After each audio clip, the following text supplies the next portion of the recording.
देवी ropeway में बड़े घोटाले का आरोप लगा है। रोपवे चलाने वाली कंपनी उषा ब्रेको और हरिद्वार नगर निगम के कर्मचारियों की 60 गांठ से करोड़ों की चपत लगाने का आरोप है।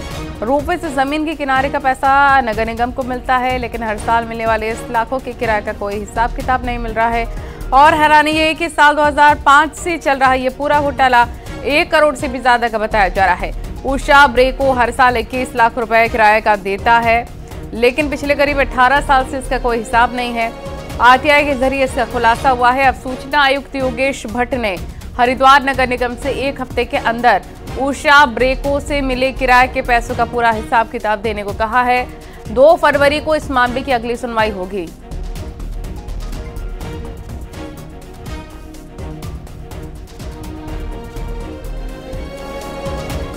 और पौड़ी के पोखड़ा ब्लॉक की महाराजा अग्रसेन हिमालयन गढ़वाल यूनिवर्सिटी एक बार फिर से विवादों में है। दरअसल इस बार यूनिवर्सिटी की एक फर्जी मार्कशीट पकड़ में आई है। इस फर्जी मार्कशीट को देखकर यूपी के मेरठ के राष्ट्रीय इंटर कॉलेज लावड़ा में एक एलटी के शिक्षक ने प्रवक्ता पद पर नियुक्ति के लिए आवेदन किया था। मार्कशीट के वेरिफिकेशन के लिए जब कॉलेज के प्रिंसिपल ने यूनिवर्सिटी प्रशासन को पत्र लिखा तो विश्वविद्यालय इसका कोई जवाब नहीं दे पाया। आरटीआई के तहत भी मार्कशीट की सत्यापन स्पष्ट नहीं की गई, जिसके बाद मामला राज्य सूचना आयोग के पास पहुंचा। मामले की गंभीरता को देखते हुए सूचना आयुक्त ने कड़ा रुख अपनाते हुए यूनिवर्सिटी के कुलपति को कारण बताओ नोटिस जारी किया, जिसके बाद विश्वविद्यालय की ओर से स्पष्ट किया गया कि ऐसी कोई मार्कशीट उनके रिकॉर्ड में नहीं है। जिसके बाद सूचना आयुक्त ने कहा कि मामले में यूनिवर्सिटी के सूचना अधिकारी और अपीलीय अधिकारी की भूमिका संदिग्ध है और यूनिवर्सिटी के लोक सूचना अधिकारी अगली तारीख पर स्पष्ट करें कि क्या कार्रवाई की गई है।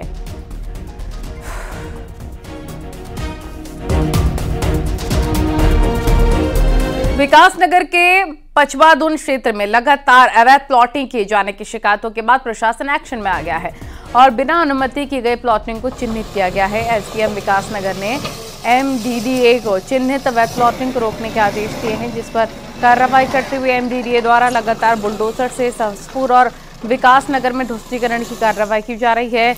इन लोगों को पहले भी कई बार नोटिस दिया जा चुका है, लेकिन कोई जवाब नहीं मिलने पर अब कार्रवाई हुई है।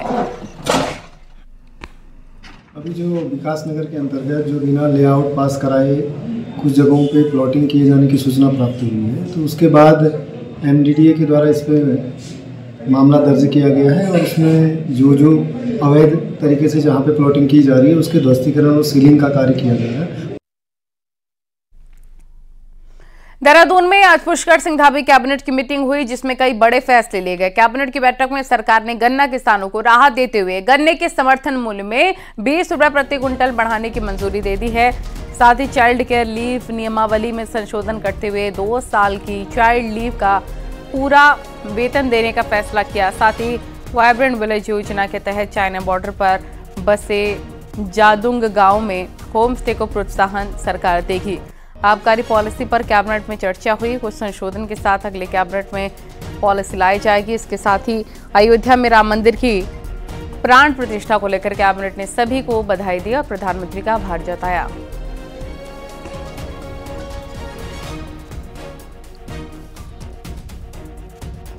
प्राइवेट लोगों के जो वहाँ के मूल निवासी हैं उनको होम स्टे के लिए प्रोत्साहित किया जाएगा और सरकार जो अपनी होम स्टे की नॉर्मल स्कीम है उससे ज़्यादा पैसा जहाँ खर्चेगी और 10 साल तक वो उनको होम स्टे चलाना होगा और पूरे भवनों का निर्माण है पुनर्निर्माण वहाँ किया जाएगा। पिछले साल से 20 रुपये प्रति क्विंटल बढ़ाने का कैबिनेट ने आज दिया। अब जो अगेती है, अगेती प्रजाति में 375 हो जाएगा और सामान्य प्रजाति में 365 हो जाएगा।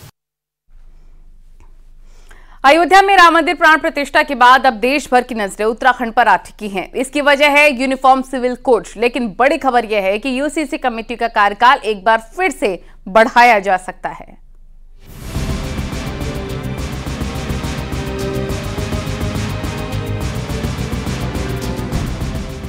मुख्यमंत्री पुष्कर सिंह धामी ने 27 मई 2022 को 5 सदस्यों वाली यूसीसी ड्राफ्टिंग कमेटी का गठन किया था। इस बीच 3 बार कमेटी का कार्यकाल बढ़ाया गया और ये कार्यकाल भी 26 जनवरी को समाप्त हो रहा है। उम्मीद जताई जा रही थी कि कमेटी इससे पहले अपनी रिपोर्ट सरकार को सौंप देगी और सरकार विधानसभा का विशेष सत्र बुलाकर यूसीसी लागू कर देगी। लेकिन सूत्र बताते हैं कि सरकार एक बार फिर कमेटी का कार्यकाल बढ़ा सकती है। समिति बनी, पूरे अच्छे सुझाव लिए, अनेकों बैठकें की और मैं उम्मीद कर रहा हूं कि जो कमेटी बनी है जैसी वो हमें ड्राफ्ट प्रस्तुत करेगी सरकार को, हम सत्र में लाएंगे, व्यापक चर्चा करेंगे, यूसीसी लागू करेंगे। राष्ट्रीय स्तर पर बीजेपी ने अपने 3 कोर एजेंडों में से 2 को अचीव कर लिया है। एक कश्मीर से धारा 370 हटाई गई और दूसरा भगवान श्री राम की भी घर वापसी हो चुकी है। अब रहा यूनिफॉर्म सिविल कोड यानी कि यूसीसी। देवभूमि से बीजेपी इसकी शुरुआत करना चाहती है, लिहाजा देश भर की नजरें अब उत्तराखंड पर टिकी हुई हैं। भारतीय जनता पार्टी का जनसंघ के समय से ही मानना ये रहा है कि भाई देश में जो विभिन्न विषयों को लेकर, विभिन्न वर्गों में जो कानूनों को लेकर अलग अलग प्रकार की भ्रांतियां हैं, उन भ्रांतियों का निराकरण होना चाहिए, समाधान होना चाहिए। पूरे देश भर में एक समान कानून होना चाहिए। यूसीसी कमेटी कब ड्राफ्ट सौंपेगी और सरकार कब इसे लागू करेगी, इसको लेकर अब देश भर की नजरें उत्तराखंड पर टिकी रहेंगी। लोकसभा चुनाव भी नजदीक हैं, लिहाजा अगले कुछ महीनों में बहुत कुछ हो सकता है। न्यूज़ 18 के लिए देहरादून से सुनील नवप्रभात की रिपोर्ट।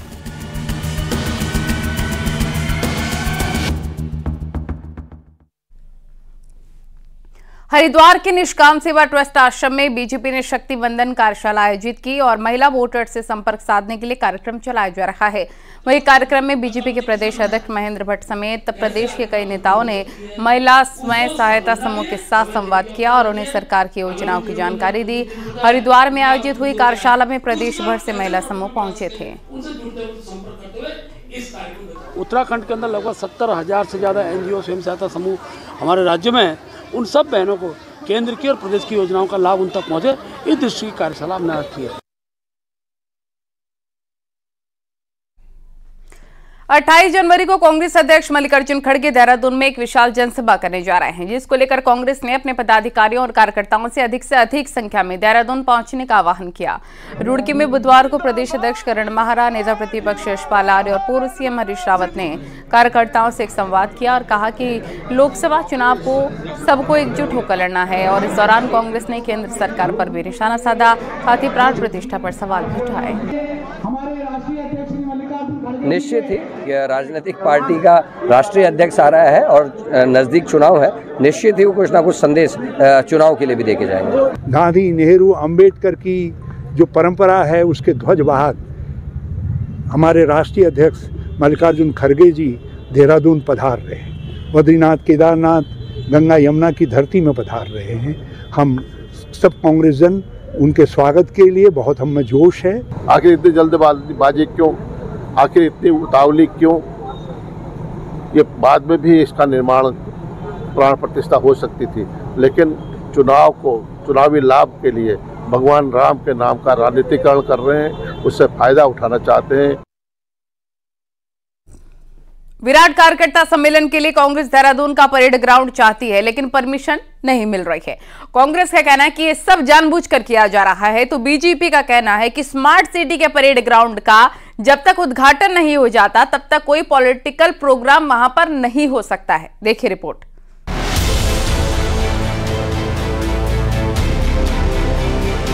देहरादून का परेड ग्राउंड राजनीतिक प्रोग्राम और जनसभाओं के लिए मशहूर है, पर 2024 के लोकसभा चुनाव से पहले इसी परेड ग्राउंड को लेकर राजनीति शुरू हो गई है। कांग्रेस चाहती है कि 28 जनवरी का विराट कार्यकर्ता सम्मेलन इसी ग्राउंड में हो। पार्टी की तरफ से डीएम देहरादून को एप्लीकेशन दी जा चुकी है, लेकिन डीएम सोनिका ने परमिशन देने से मना कर दिया।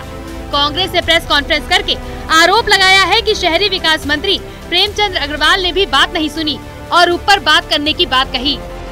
देहरादून के परेड ग्राउंड के लिए आग्रह किया था। आपको जान के आश्चर्य होगा कि जिला प्रशासन ने हमको परेड ग्राउंड देने से मना कर दिया। 28 तारीख को कार्यक्रम है, आज 24 तारीख हो गई है। हम कैसे वैकल्पिक व्यवस्था करेंगे? वैकल्पिक व्यवस्था हम करेंगे, चाहे हमें सड़क पे करना पड़े, चाहे हमको फिर सारे नियम कानून अगर सरकार हमको नहीं देगी तो हमें गांधी बाबा ने सिखाया हुआ है आंदोलन करना, सत्याग्रह करना, तो हम सड़क पे बैठ करके करेंगे। कोई लोकसभा चुनाव रहा हो या विधानसभा चुनाव, पॉलिटिकल पार्टियों के बड़े प्रोग्राम परेड ग्राउंड में होते हैं ताकि बड़ा संदेश पूरे प्रदेश में जाए। पर स्मार्ट सिटी के कामों के चलते 2 साल से यहाँ कोई राजनीतिक प्रोग्राम नहीं हुआ। आखिर बड़ा प्रोग्राम साल 2022 में धामी सरकार का शपथ ग्रहण हुआ था। लोकल बीजेपी विधायक खजान दास का कहना है कि अभी परेड ग्राउंड अंडर कंस्ट्रक्शन है और जब तक उद्घाटन नहीं हो जाता राजनीतिक प्रोग्राम के लिए ग्राउंड नहीं दिया जा सकता। स्मार्ट सिटी ने उसको पूरा विकसित किया है और उसके तहत अभी बाकायदा उसका उद्घाटन हो रहा है। कुछ काम अभी अधूरे रह गए हैं, वो काम होने हैं, तब जाकर के उद्घाटन करते हुए फिर एमडीडीए को पूरा परेड ग्राउंड दिया जाएगा। फिर परेड ग्राउंड की अनुमति एमडीडीए विभाग देगा। कांग्रेस विराट कार्यकर्ता सम्मेलन के जरिए अपनी ताकत दिखाने के मूड में है, लेकिन परेड ग्राउंड का मैदान न मिलने से कांग्रेस की मुश्किल बढ़ी है और कांग्रेस भी सम्मेलन को लेकर अड़ी हुई है। न्यूज़ 18 के लिए देहरादून से दीपांकर भट्ट की रिपोर्ट।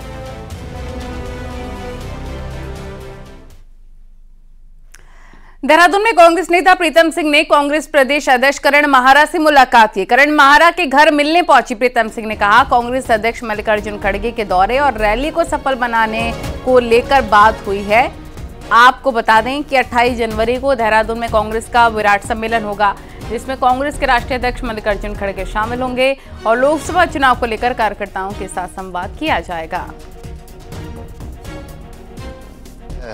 हमारे राष्ट्रीय अध्यक्ष मल्लिकार्जुन खड़गे जी आ रहे हैं, उनका भव्य कार्यक्रम हो तो भाई हमारे पार्टी के प्रदेश अध्यक्ष हैं करण मेहरा जी, तो उनसे दिशा निर्देश लेने गए कि भाई किस तरीके से जो है इस कार्यक्रम को भव्य बनाया जा सकता है। तो जो बातें होती हैं वो औपचारिक बातें हुई। लोकसभा चुनाव से पहले पीएम मोदी उत्तराखंड को कई और बड़े तोहफे दे सकते हैं और इस ऐलान के साथ एक बार फिर से कुमाऊं का मैदान हो सकता है। पीएम मोदी के इस करिश्माई चेहरे के जरिए बीजेपी कड़ाके की ठंड के बीच देवभूमि उत्तराखंड का चुनावी माहौल गरमाने की तैयारी में है। बीजेपी अगले 20 दिनों के भीतर कुमाऊं के तराई भाबर में पीएम मोदी की रैली कराकर बड़ा चुनावी आगाज करेगी, जिसके संकेत साफ साफ मिल रहे हैं, जिसमें कई महत्वपूर्ण योजनाओं की घोषणा और शुरुआत पीएम मोदी कुमाऊं की जनता के लिए कर सकते हैं। जमरानी बांध के साथ ही हल्द्वानी में बनने वाले नए तहसील परिसर, आर्मी की मदद से सुशीला तिवारी अस्पताल में बनने वाली कैथ लैब की शुरुआत और स्टेट कैंसर इंस्टीट्यूट जैसे कई प्रोजेक्ट शामिल हैं। बाईपास हम बना रहे हैं, गोला पर एक डबल पुल जिस तरह से आज बना है इसी तरह का नया पुल भी हम बना रहे हैं। तो अभी यहाँ से हल्द्वानी के बहुत करीब से ये मान के चलिए जोलीकोट से नैनी पुल तक 1 खरब रुपया आ गया है, जिसमें सड़क भी बनेगी, चौड़ीकरण भी होगा और साथ में 4 पुल भी बनाए जा रहे हैं जो कभी भी किसी भी समय खतरा पैदा हो सकते थे। इस बीच पार्टी संगठन ने भी अपनी तैयारी शुरू कर दी है और पार्टी के मुख्य संगठनों के साथ ही मोर्चों को भी काम सौंप दिए गए हैं।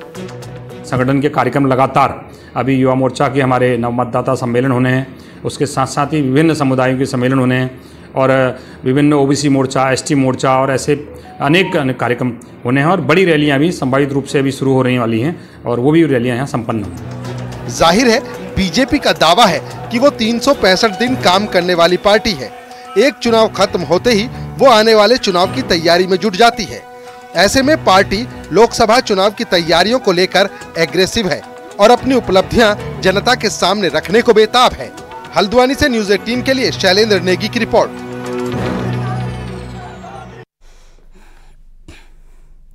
मुंबई से सटे नवी मुंबई के नेरुल इलाके में स्थित रामलीला मैदान में उत्तराखंड का प्रसिद्ध कौथिग मेला लगा है और ये मेला बीते 15 सालों से लगातार लग रहा है। आज मेले के उद्घाटन के अवसर पर उत्तराखंड के सीएम पुष्कर सिंह धामी भी पहुंचे और मेले में केदारनाथ के थीम पर मंच तैयार किया गया। साथ ही उत्तराखंड की महिलाएं अपने पहाड़ के पारंपरिक परिधानों में नजर आईं।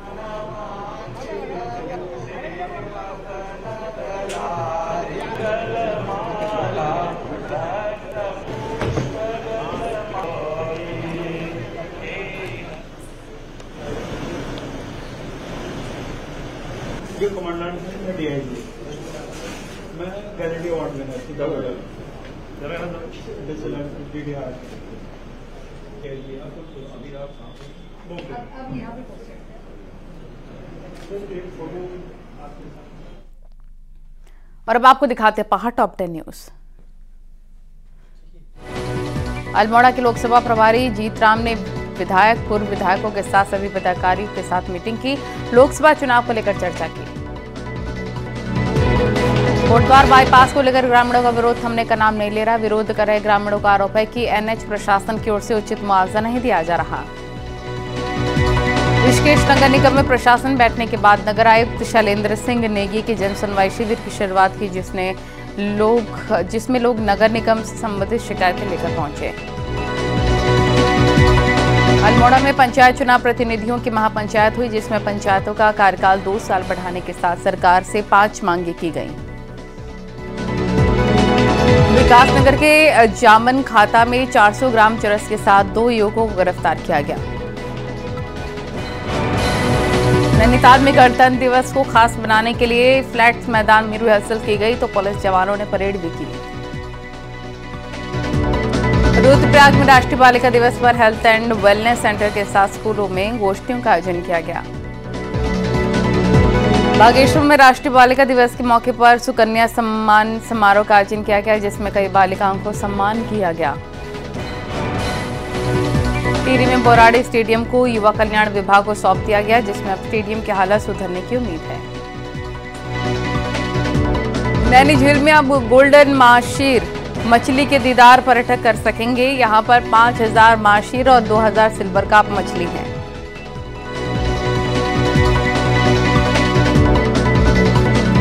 उत्तरकाशी और कोटद्वार के बाद राज्यसभा सांसद और राष्ट्रीय मीडिया प्रमुख अनिल बलूनी ने सीमांत चमोली जिले की स्वास्थ्य सेवाओं को बेहतर बनाने के लिए बड़ी सौगात दे दी है। अनिल बलूनी ने चमोली जिले की स्वास्थ्य सुविधाओं को दुरुस्त करने के लिए अपने सांसद निधि से 35 लाख रुपए जारी किए। इसमें कर्णप्रयाग हॉस्पिटल के लिए एनेस्थीसिया, ब्लड बैंक के लिए रेफ्रिजरेटर और दूसरी अन्य मशीनें खरीदी जाएंगी, जिससे अस्पताल में इलाज कराने आए लोगों को आसानी होगी। महिला बेस हॉस्पिटल सिमली के लिए 14 लाख रुपए की सियाम मशीन खरीदी जाएगी।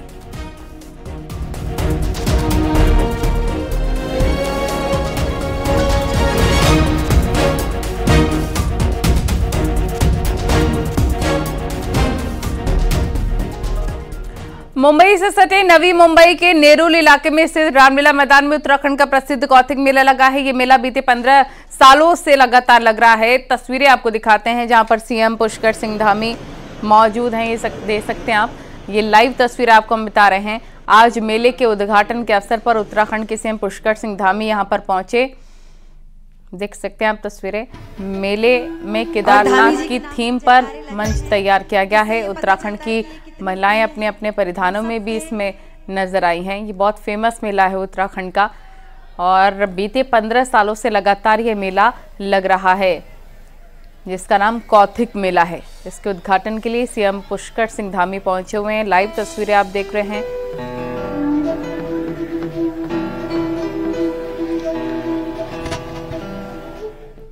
जोशीमठ में 1200 भवनों को चयनित करने के बाद स्थानीय लोगों की चिंता बढ़ गई है। वैज्ञानिकों की सलाह पर 1200 से अधिक घरों को खाली करने का प्लान है, ताकि जोशीमठ की भार क्षमता को कम किया जाए।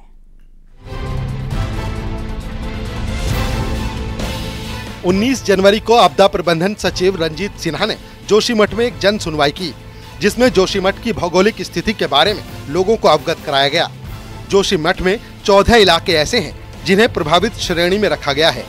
High risk zone, middle risk और लो रिस्क जोन बनाए गए और इन्हीं क्षेत्रों से 1200 से ज्यादा भवनों को शिफ्ट करने की तैयारी है। सीबीआरआई की रिपोर्ट वैज्ञानिक सलाह पर सरकार को इन इलाकों का पुनर्वास करने का परामर्श भी दिया गया है। हालांकि स्थानीय लोगों का कहना है कि ये ऐतिहासिक और पौराणिक नगरी है और यहाँ से दूसरी जगह जाना लोगों के लिए आसान नहीं है। अब जो यहाँ के स्थानीय लोग हैं, अगर उनके घरों में दरारें हैं, लेकिन उनके चारों ओर जो है ज़मीनें हैं, अन्य स्थानों पर ज़मीनें हैं, तो आखिर कैसे यहाँ से छोड़ के चले जाएंगे और वहाँ से फिर खेती करने के लिए यहाँ कैसे पहुँचेंगे। उत्तराखंड के कई पहाड़ी जिलों में भी आपदाएं आई हैं। उस हिसाब से जोशीमठ में उतना नुकसान नहीं हुआ है। यहाँ के लोगों की मांग है कि जोशीमठ के ट्रीटमेंट को लेकर सरकार को योजना बनानी चाहिए, क्योंकि शहर के लोग यहाँ से कहीं भी नहीं जाना चाहते हैं। हमें केवल सीवरेज का होना चाहिए और हमारी जो ड्रेनेज सिस्टम वो अच्छा होना चाहिए। और जिस हिसाब से नीचे का जो हमारा विष्णुप्रयाग वाली रो है उसमें हमारा एक सुरक्षा वाल होनी चाहिए। अगर ये सुरक्षा वाल और ड्रेनेज सिस्टम और सीवर सिस्टम सही हो जाता है तो जोशीमठ एकदम सेफ है। जोशीमठ में अनियोजित तरीके से किया गया विकास अब शहर के लोगों की चिंता बढ़ा रहा है। वैज्ञानिक सलाह पर सरकार ने 1200 से ज्यादा घरों को खाली करने को कहा है, जबकि शहर के लोग अपने आशियाने को छोड़कर जाना नहीं चाहते हैं और इसका दर्द उन्हें अभी से सताने भी लगा है। जोशीमठ से न्यूज़ 18 के लिए नितिन सेमवाल की रिपोर्ट।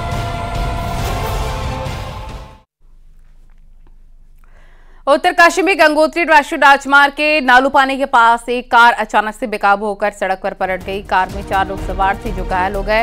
हालांकि गनीमत की रही कि कार सड़क पर ही पलटी, क्योंकि यदि खाई में गिर जाती तो बड़ा हादसा हो सकता था। फिलहाल घायलों के इलाज के लिए स्वास्थ्य केंद्र डूंडा लाया गया है।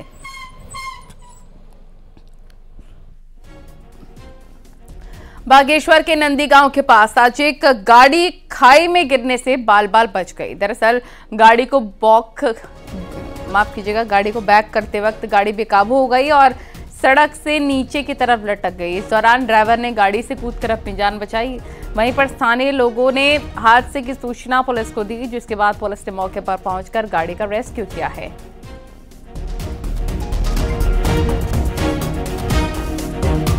उत्तराखंड में 5 आईपीएस ऑफिसर्स को मिली नई जिम्मेदारी। अमित सिन्हा को मिली एडीजीपी की बड़ी जिम्मेदारी।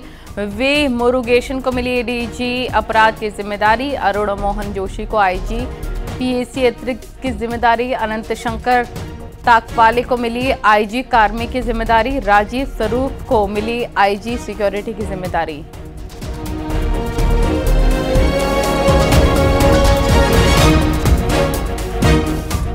और यहाँ वक्त हो गया एक छोटे से ब्रेक का।